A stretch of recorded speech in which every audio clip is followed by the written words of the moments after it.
விநாயகப் பெருமானுக்குரிய மிக முக்கியமான விரதமாக சொல்லக்கூடியது சதுர்த்தி விரதமாகுங்க. தேய்பிறையில் வரக்கூடிய சதுர்த்தி விரதத்தை சங்கடஹார சதுர்த்தி அப்படின்னு சொல்லுவாங்க.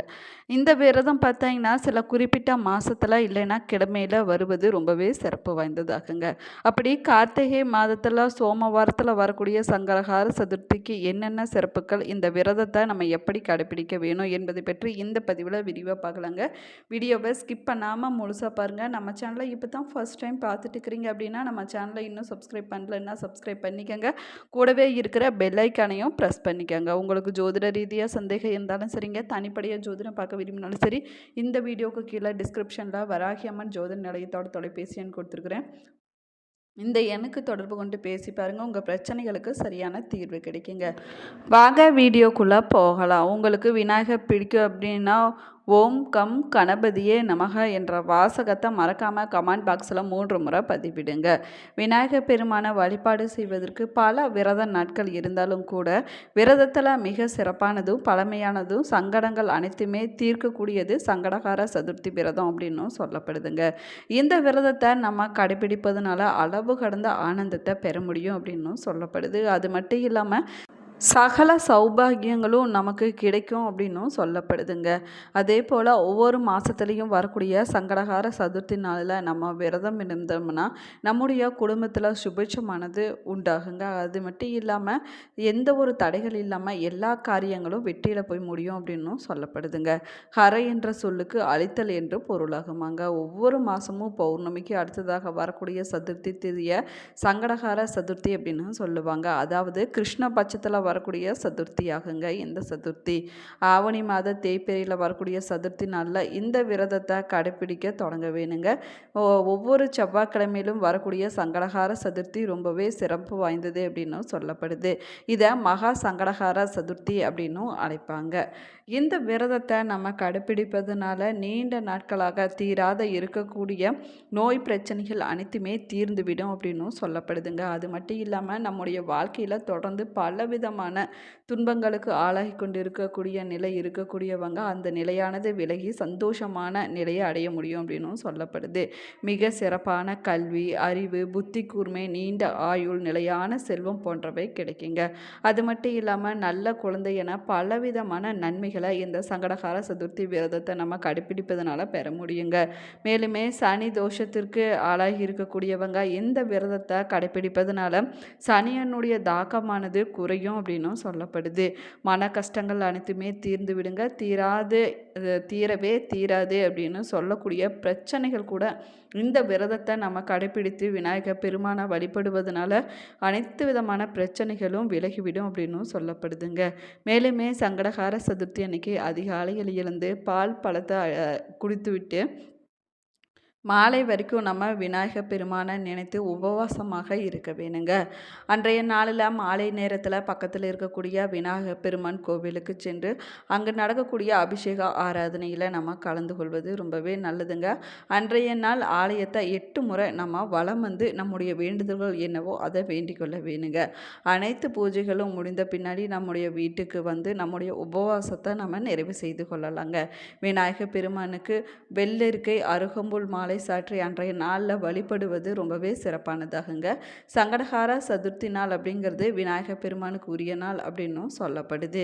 மேலுமே பார்த்தீங்கன்னா விநாயகர் பெருமானுக்குரிய ஓம் தத் புருஷாய வித்மகே வக்கரதுண்டாய தீமகி தன்னோ தந்தி பிரச்சோதயாத் என்ற கணேச காயத்ரி மந்திரத்தையும் தமிழில் ஔவையார் எழுதிய சீதள கலப என்னும் தொடங்கக்கூடிய விநாயகர் அகவல் மற்றும் வளர்ச்சிகை பாரபரமாய் என்று தொடங்கக்கூடிய விநாயகர் கவசம் போன்ற துதிகளை பாடி கணபதியை நாம் தியானம் செய்வதனால நமக்கு கூடுதலான பலன்கள் கிடைக்கும் அப்படின்னும் சொல்லப்படுதுங்க.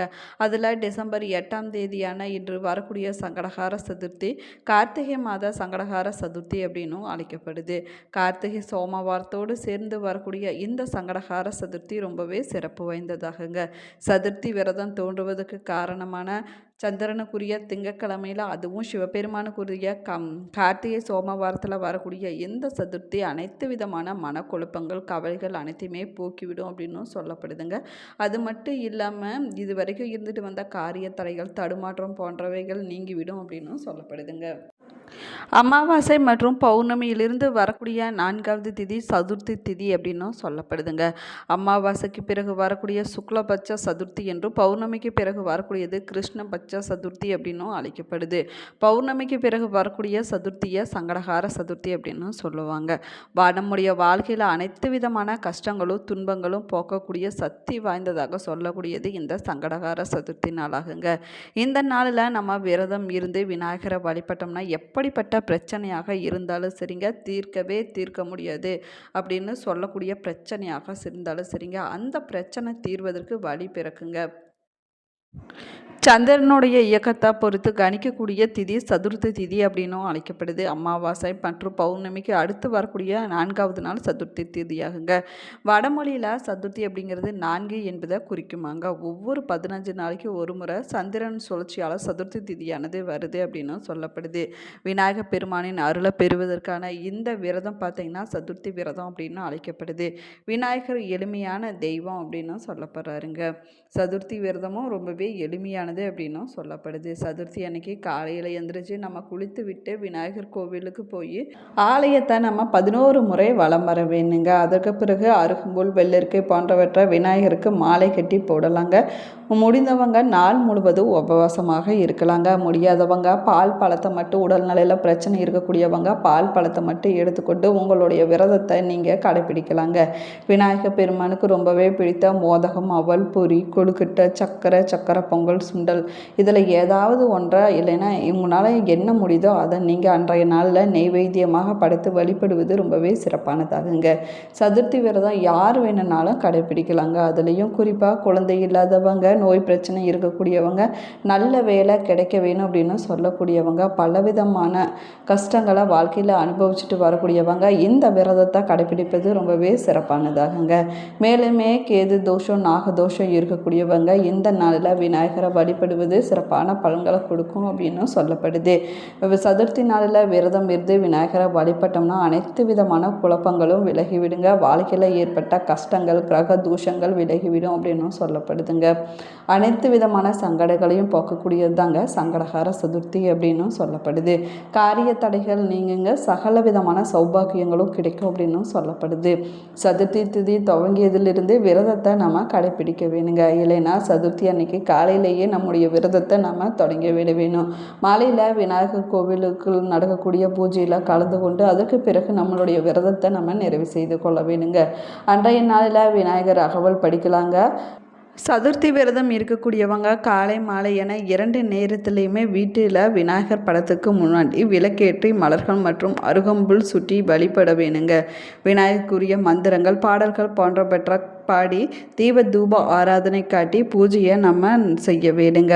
அருகம்புல், வெள்ளரிக்கை, மஞ்சள், சந்தனம், குங்குமம், வாசனை பூக்கள், தும்பை பூ போன்றவற்றை நம்ம அன்றைய நாளில் படைத்து வழிபடுவது ரொம்பவே சிறப்பானதாகுங்க. அது மட்டும் இல்லாமல் 21 வகையான இலைகள், மலர்கள், பழங்கள் கொண்டு விநாயகரை வழிபடுவது ரொம்பவே விசேஷமான பலன்களை கொடுக்கும் அப்படின்னும் சொல்லப்படுதுங்க.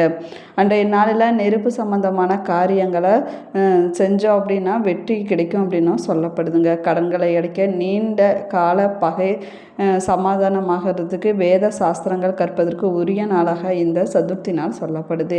சதுர்த்தி திதி விநாயகர் மற்றும் யம தர்மனுக்கு உரிய திதியாகுங்க. இதில் திருமணம் போன்ற சுப காரியங்கள் செய்வதற்கு ஏற்றதில்லை அப்படின்னு சொல்லப்படுது. முற்காலத்தில் பார்த்திங்கன்னா மன்னர்கள் போர் தொடங்குவதற்கு, எதிரிகளை வெல்வதற்கு, விஷ சாஸ்திரம் பயன்படுத்துவதற்காக, அக்னி பயன்பாட்டிற்காக இந்த நாளை பயன்படுத்தி வந்ததாகவும் சொல்லப்படுதுங்க. பெண்கள் தாராளமாக சதுர்த்தி விரதத்தை கடைப்பிடிக்கலாங்க.